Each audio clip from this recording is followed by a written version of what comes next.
आता अर्थसंकल्प शहरासाठी मालमत्ता कर आपण कुठल्याही प्रकारचा आपण टॅक्स वाढविलेला नाही सध्या. की परभणी वासियांना आपण यावर्षी बजेट सेशनमध्ये आपण टॅक्स वाढविलेला नाही. दुसरा, नागरिकांना जे सुविधा मिळण्याबाबत आपण 70 अशी स्कीम्स आहे जे ऑनलाईन आपण अवेलेबल केले जे प्रोग्राम आहे. त्यानंतर नवीन अर्थसंकल्प नागरिक घरोघरी कचरा जमा करण्यासाठी नियोजन केले जाईल. बायोमायनिंगद्वारे साठलेले जे कचरा आहे शून्य करण्याचे ते आम्ही प्रयत्न करू.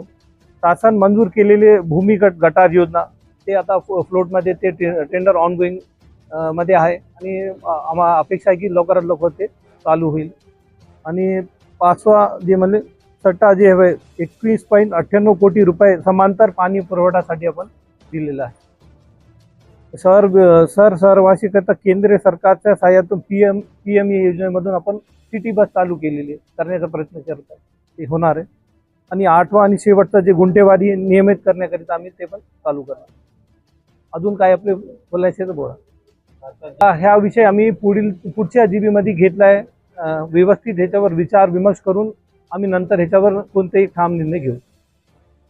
त्या बाबतीत आम्ही ते आता जे अगोदरचे प्रशासकचा जे वेळ होता त्या वेळमध्ये ते सध्या नव्हता स्टार्ट नव्हता. आता आम्ही जेव्हापासून पदभार घेतला त्या अनुषंगाने कमिशनर साहेबांना पण आम्ही संबंध घेऊन आम्ही एक निर्णय घेतला. आम्ही ते हेडला आम्ही पैसे टाकले आणि ते ऍक्टिव्ह पण झालेलं आहे. बरेचप्रमाणे ते कुत्रे उचललेले आहेत आणि त्याच्यावर जी शस्त्रक्रिया करायची होती ते पण केलेली आहे. जे विचारतं प्रथम तर मला ऐकू येत काय करू. फर्स्ट ऑफ ऑल इथे ऑडिट करून घेऊ आणि त्यानंतर तुम्ही हे प्रश्नावर मी तुम्हाला नक्की उत्तर देऊ. आजचे दिन आता चालू झालेले भया थोडा वेट अँड वॉच करा. आम्ही प्रयत्न करत आहात की शहराचे जे विकास कामे त्याला आम्ही गती देऊन तुम्हाला विजिबली तुम्हाला दिसेल. म्हणण्यापेक्षा तुम्हाला विजिबली दिसेल. सर्वांगीण विकासाच्या दृष्टीनं एक चांगला असा अर्थसंकल्प प्रशासनाने सादर करण्याचा प्रयत्न केलेला आहे. त्याला महापौर, उपमहापौर आणि सर्व सन्मान्य सदस्य यांनी आज सविस्तर चर्चा करून त्याबाबत मंजुरी दिली. याबाबत मी सर्वांचे प्रथमतः आभार मानतो.